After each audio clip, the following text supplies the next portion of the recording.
Okay, we're back. This is going to be our last episode for My Favorite Color is Moda. From now on, the channel is going to be called Meet Me at the Sew Machine.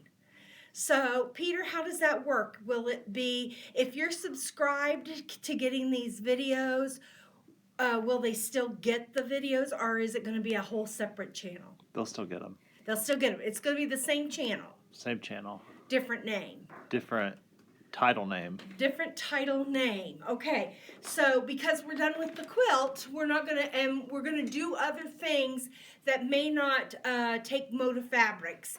We're going to drop the My Favorite Color is Moda, and we're just gonna have you meet me at the sew machine.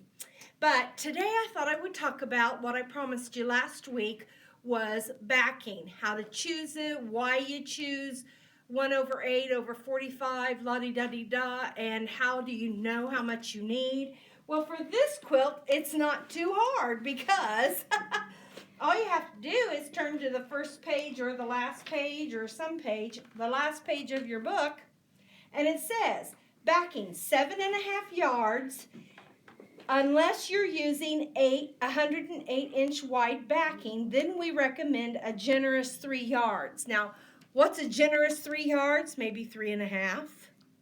Why they didn't just go ahead and say 3.5, I don't know why.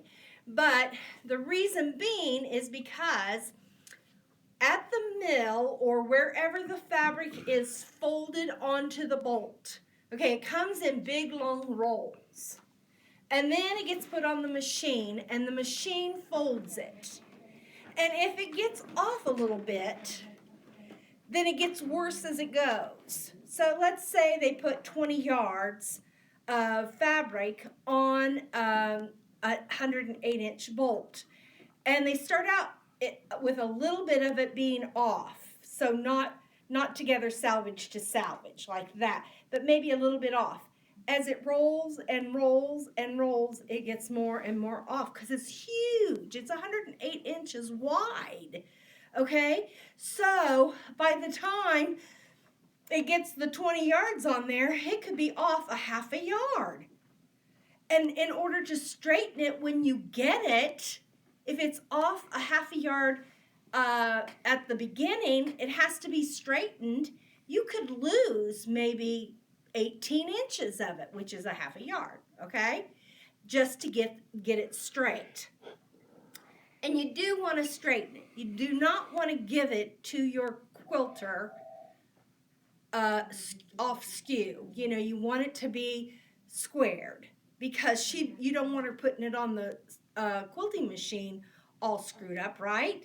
And so she's going to just accept the fact, unless you tell her otherwise or unless you have an agreement with her, that the fabric you're giving her for the back is already prepared and it is already squared up. So you'll need to, when you get 108 inches, it sounds real convenient because you don't have to sew it all together. But really, there's still some prep to your 108-inch wide fabric. So don't think just because you buy 108-inch wide, you can just fold it up and hand it to her.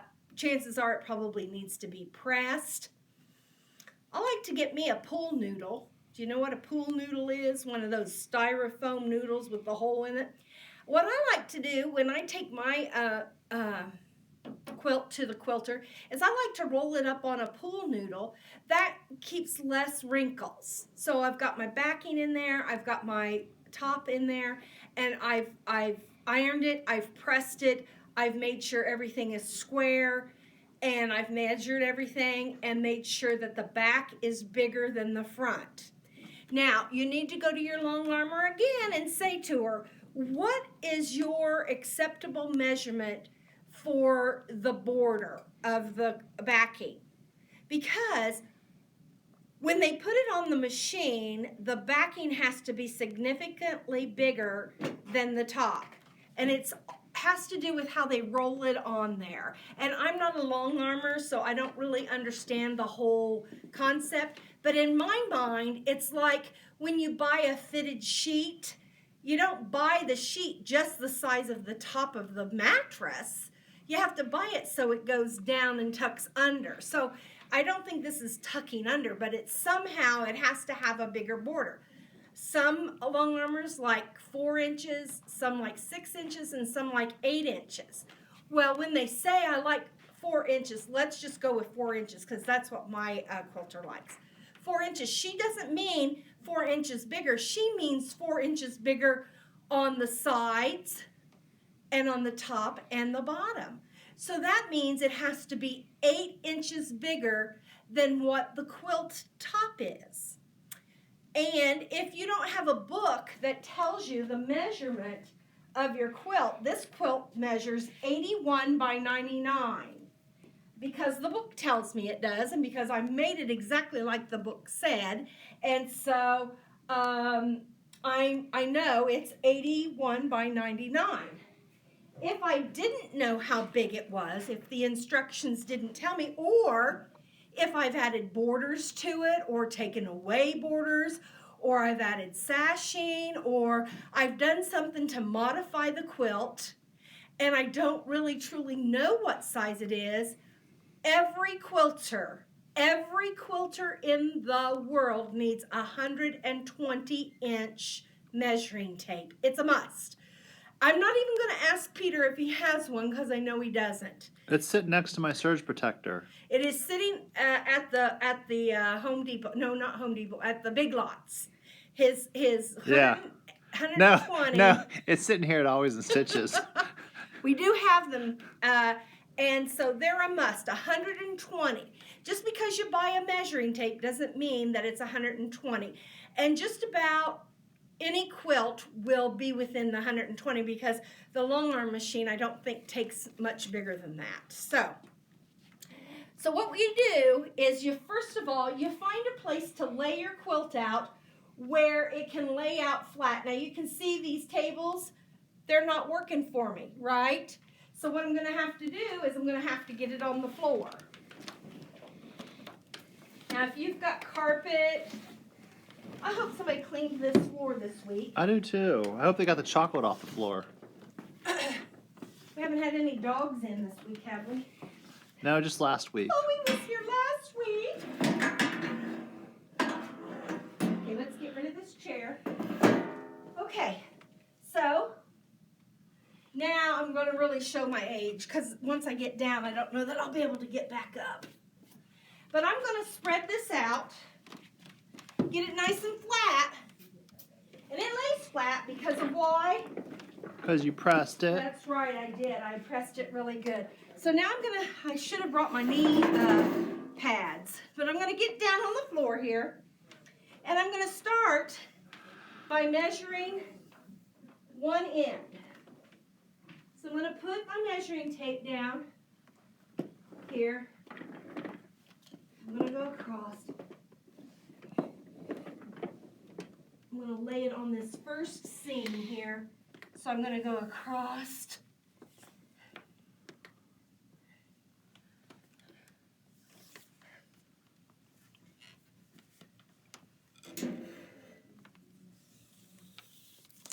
It's like gardening. Uh-huh. And it says it's 82 inches. What was it supposed to be? 81. Well, it's 82. Okay? So, I'm going to write that down. 82 inches. Of course, I'm not level. Okay, there. It says 81 now. Yeah, because I As brought long it as you down even. As long as you don't stretch the fabric. Yeah, it's actually 81 and a half. 81 5/8. 81 and a half. Okay, so I'm going to write down on my little notepad here. Look at me. 81 and a half. Now you got up fast. I did, didn't I? Now, I'm going to go to the middle. I'm going to take my shoes off. What kind of socks are you wearing today? Oh, today I've got my turquoisey ones on because it goes with my shirt. Did you see what my shirt said? What does it say? It says, build our future together, Moda. And I've got quilter's jewelry all over me. So now I'm going to go to the middle of the quilt.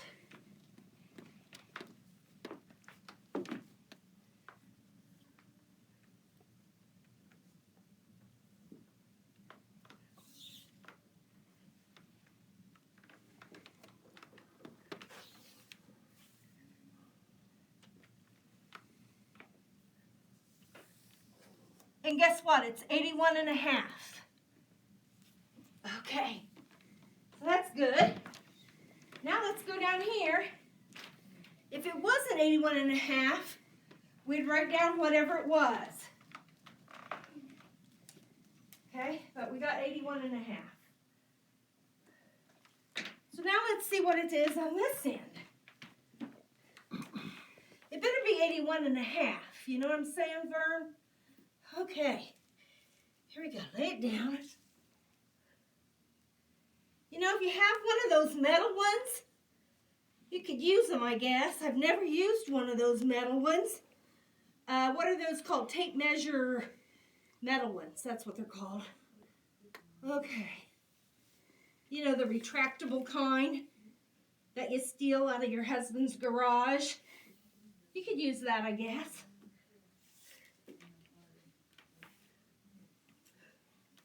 I've always just had my own. Okay. Heck yeah, I'm at 81 and a half. So,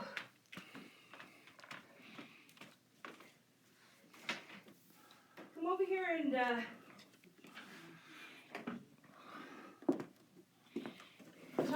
sit with me, Peter.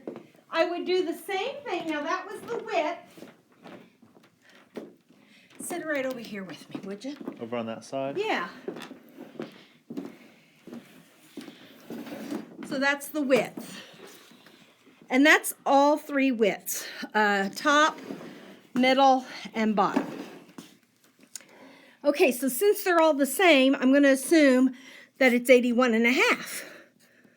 Okay? If they weren't the same, let's say this one was 81 3/4, and this was 81 and a half, and this was 81 1/4. So this was 3/4, 1/2, and 1/4. So it's bigger at one end, a little bit smaller in the middle, and a little bit smaller. Well, am I going to go in and am I going to cut some off? Heck no, not at this point.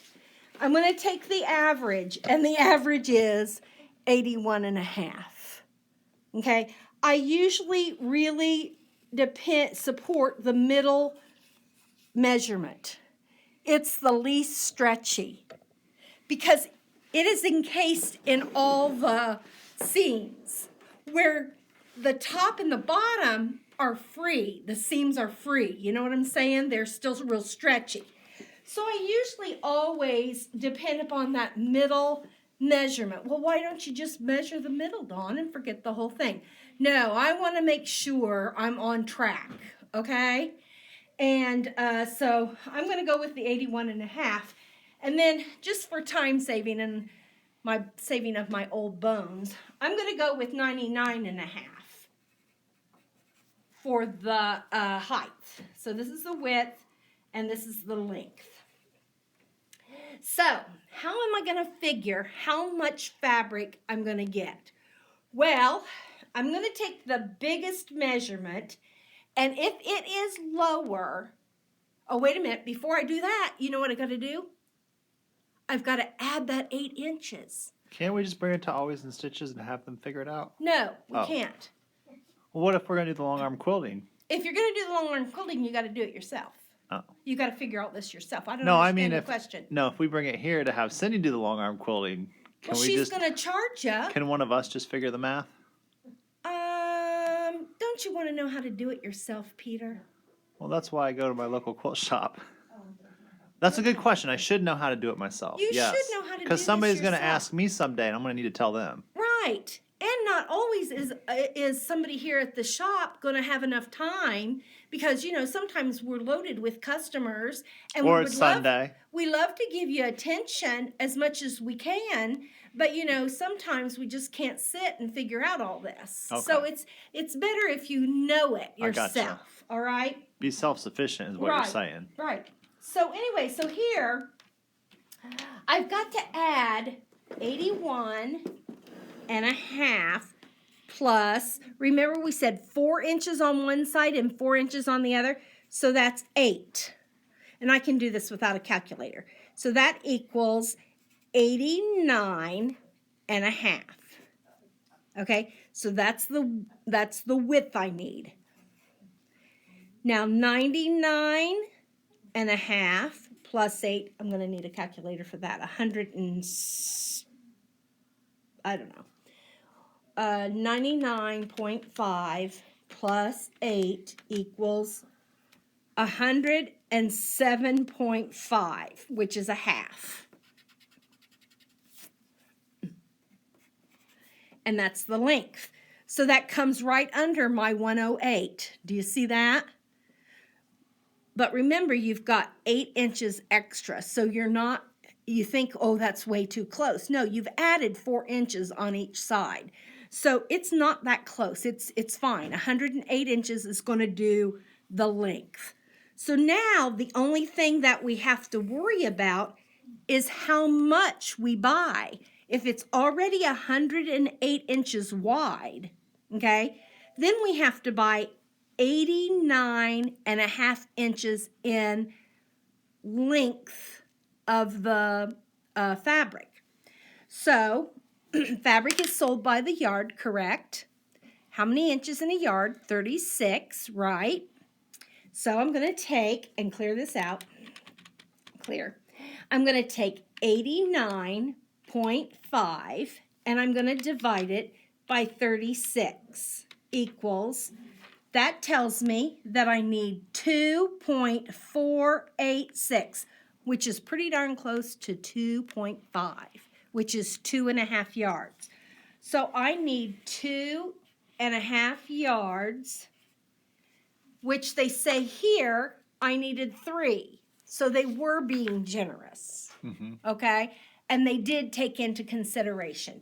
So 2.5 yards would do it, but to be safe, Don't be sorry. by 3 yards, 3 yards. okay? Now let's figure how much we need if we buy 45-inch wide fabric. Oh, boy. Oh, that's a whole different Oh, ballgame boy. altogether, okay? Oh, boy. Okay. Now these are the measurements we're looking for. 89 and a half width by 107 and a half length, okay? Now when you buy 45-inch width fabric, you have a salvage on both sides. And some fabric says it's 45 and it's not. Sometimes it comes in at 43 or 44 after you take off the salvage, because you can't keep the salvage on, okay? The salvage has to come off. Okay, so I kind of always go Come real off. safe. Now let me clarify. The salvage has to come off. Come off in the measurements, or do you cut the salvage off? You actually tear it off. Okay, tear it off. Okay, and the reason being is because it is extremely hard to cut 7.5 yards of fabric and get it straight and cut salvage off 7.5 yards long. Good point, Dawn. So if you tear it, it will tear straight. So I just cut in about 1 inch from the salvage, and I just rip it, and I tear it till all 7.5 yards, or however many yards you buy, Yep. is all torn off on both sides. Then I press it because it's going to be wavy like this after you tear it, okay? So let's say after all is said and done, and to be really, really generous with my measurements, I'm going to go with 40-inch wide fabric. So you're going to buy 45, but you're doing the math as if you have 40 usable inches. Correct, Okay. because I've I taken follow ya. off 1 inch over here and 1 inch over here. I follow you. And if it wasn't 45 to begin with from salvage to salvage, you see what I'm saying? Yes. So I want to be safer than sorry. So I'm going to always figure it at 40 inches wide. Okay? So here we go. 40 inches wide. So, do I want to buy it? Do I want to buy the length or the width? Do I want them Do I want the strips to go side by side like this? And this would be the width? Or do I want to buy it like this?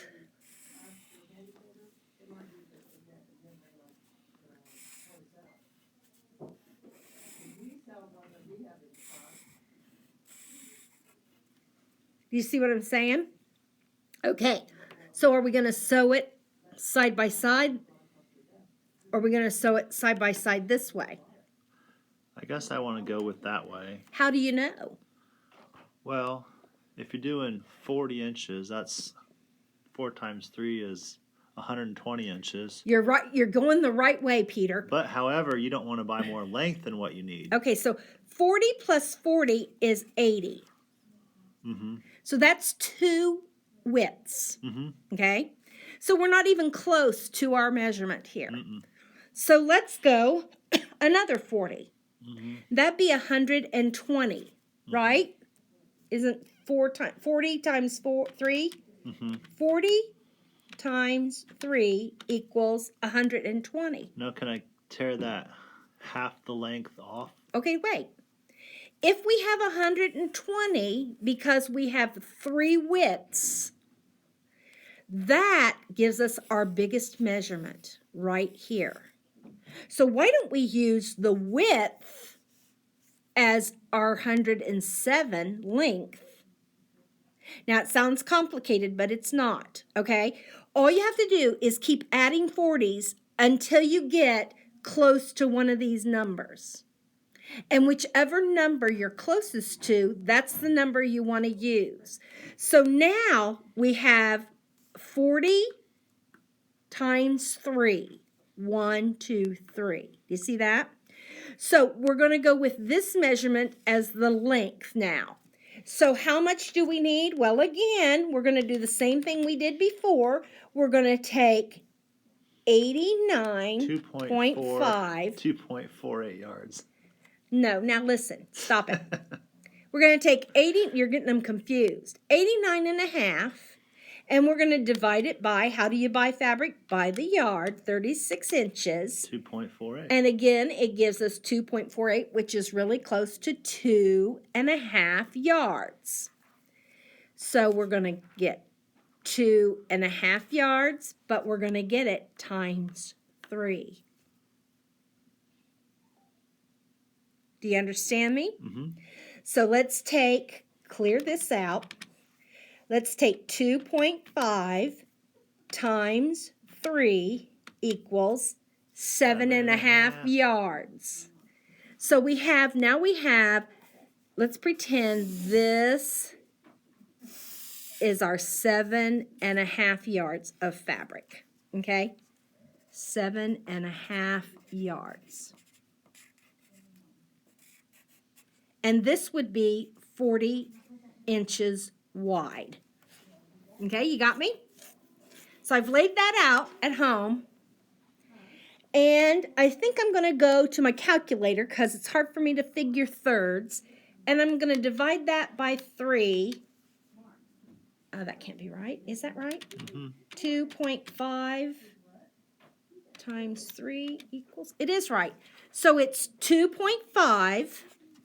So I need to measure 2.5 yards.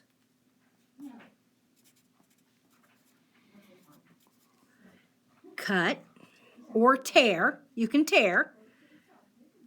2.5 yards.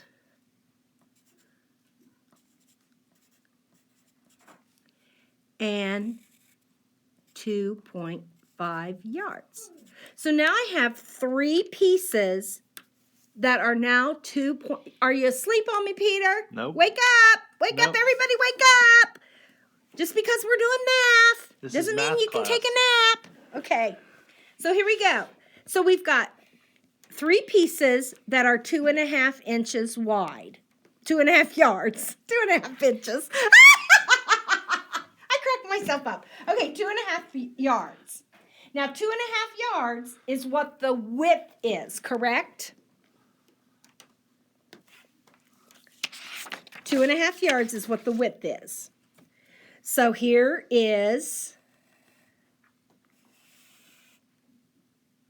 oh no, I did that wrong. Time to do some sewing. Trying to do some sewing. So 3 times is the length. Oh no, I was doing it right. So here's the width.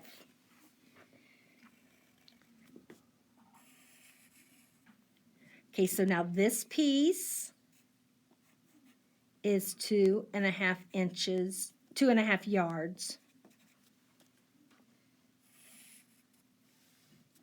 I'm going to have another piece that's 2.5 yards. And I'm going to have another piece. Don't you love my drawing skills here? Very effective. 2.5 yards.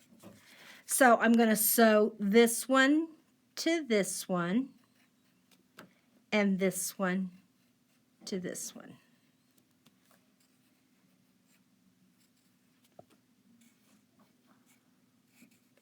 And that's going to give me my backing. So my seams are going to go horizontal instead of vertical, okay? If it would have worked out the other way, where my, where my fabric would have been like this to get the correct measurements, then my seams would go vertical. These are going to go horizontal, okay? Now, the other thing is when you sew them together, you need to use a 5/8 inch seam allowance. 5/8 inch seam. And the reason that is because this is going to get a lot of wear.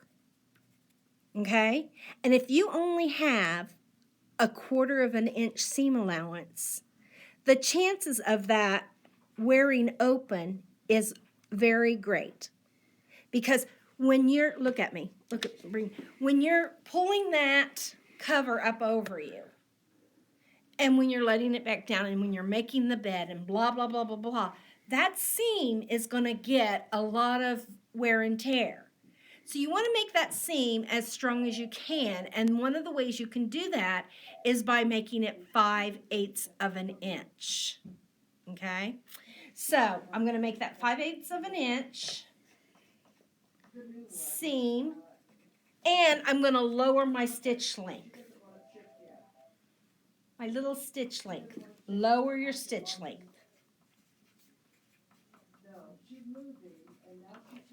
Okay? Those are the hints for the backing fabrics. Whew, that was a lot, wasn't it? Okay.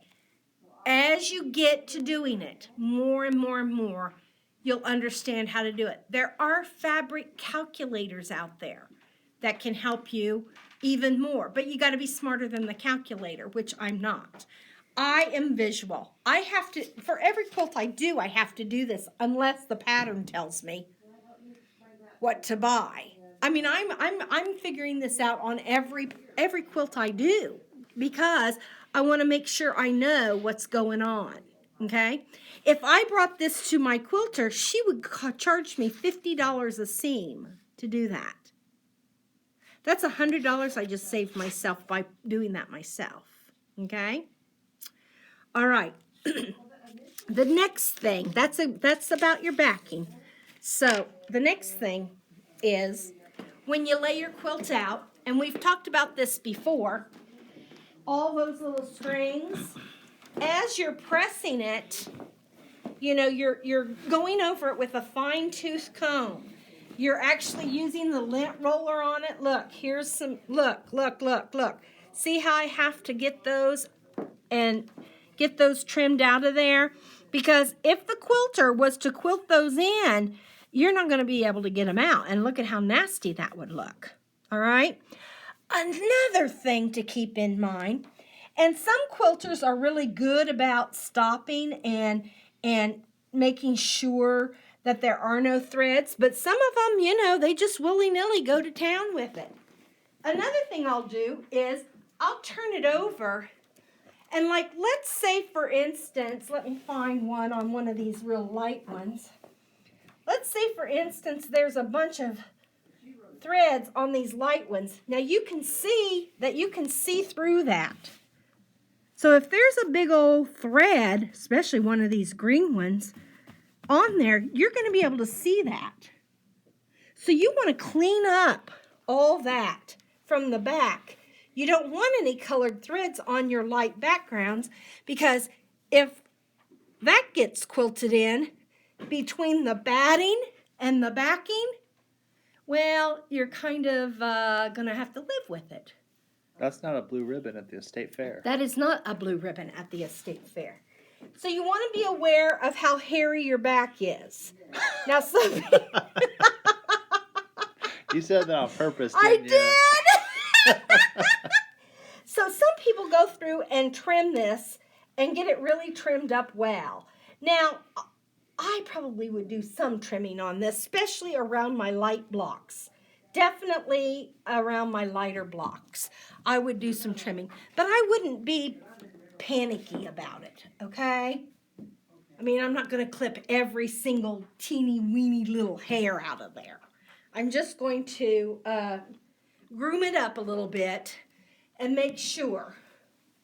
And then the last thing is, when I go to my quilter, I have to decide what kind of quilting I want done.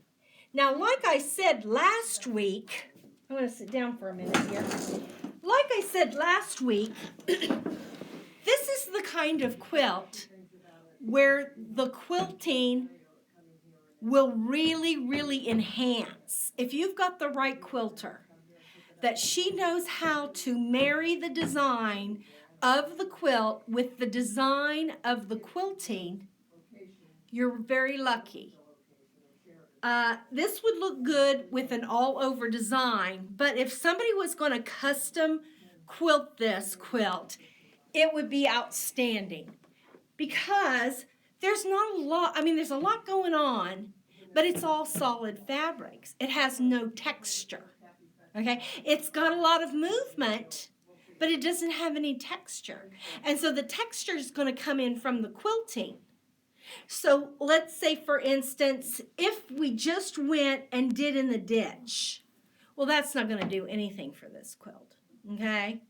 If we did a grid line, that's going to make it a little more interesting, but probably give it more of an Amish look, okay? Not that there's anything wrong with an Amish look, but this is a more modern style quilt, okay? Now, not to say that the Amish aren't modern. They're very modern, I suppose, in their own way. I don't really know any Amish people, so I shouldn't even be talking about it. But I don't want to offend anybody, okay? I just am saying that stitching in the ditch or grid quilting might not be your choice for this. Now, if you can't afford a nice custom quilting, pick a nice all-over design that will enhance it. And you and your quilter have to work together on this decision. This is not a decision that you make lightly. You've put all this work into this quilt. The quilting's going to make it or break it.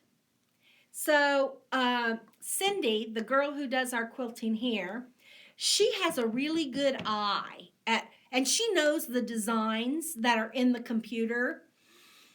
She could freehand this, and you guys could talk about, you know, if you want some kind of a florally design, or if you want some kind of feather design or a geometric design. You know, she can show you all the options, all the opportunities that you have in her computer, or she can talk to you about freestyling and what she could do that way. And if we do it, we require 8 inches extra all the way around on all 4 sides. Oh, we do? Uh-huh.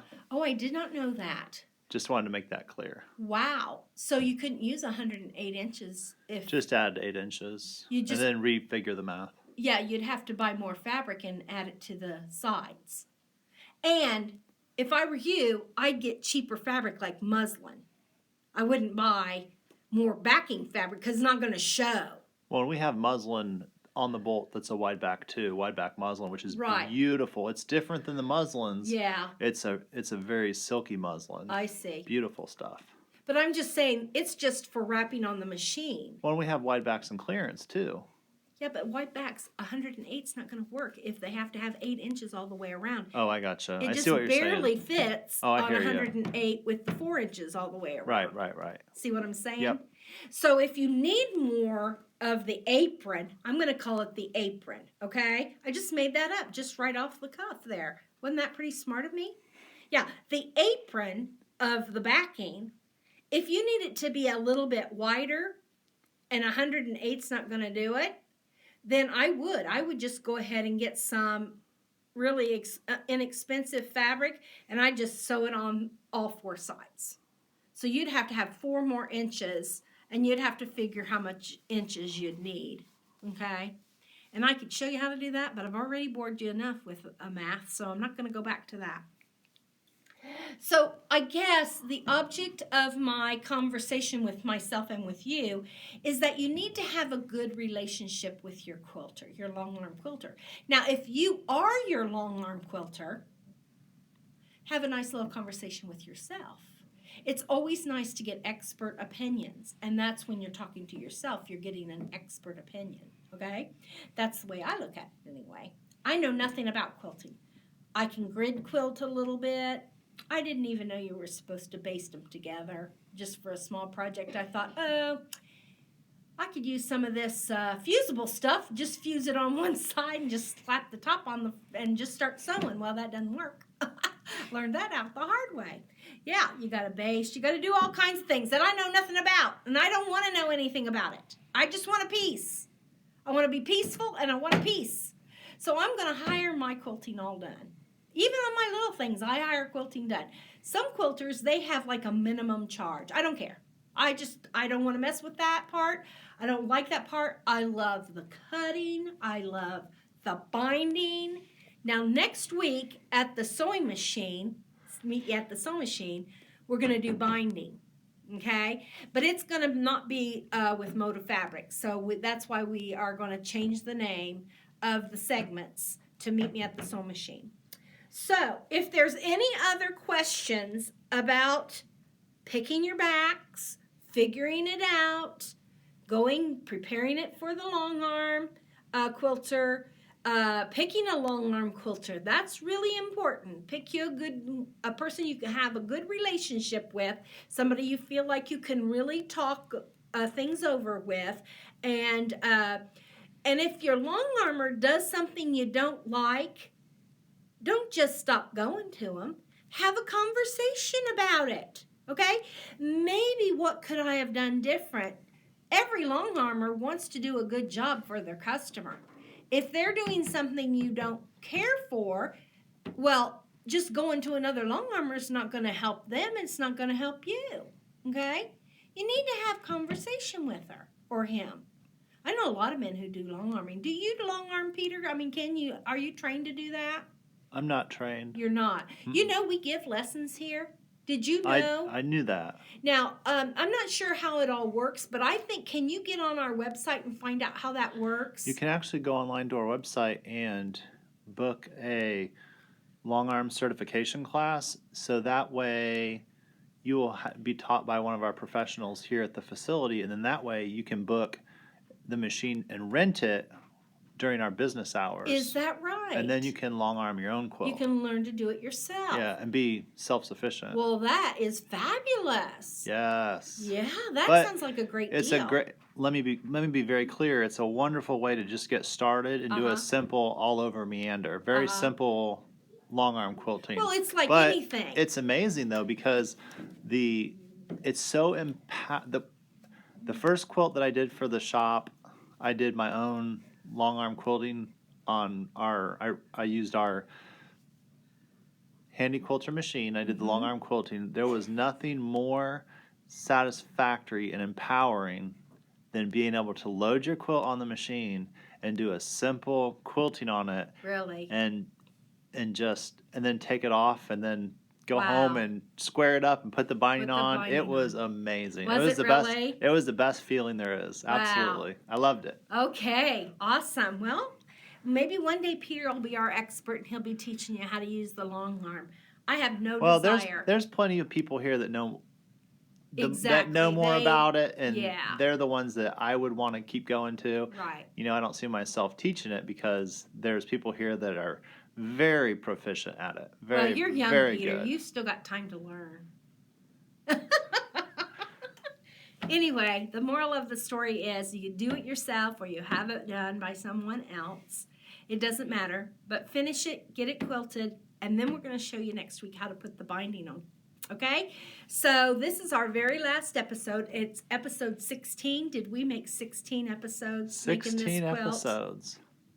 It kind of feels sad, doesn't it? That we have to wind it up. But we'll be back. We're going to do more things, okay? Just come and meet me at the sewing machine, and I'll see you then. Thanks. Bye-bye.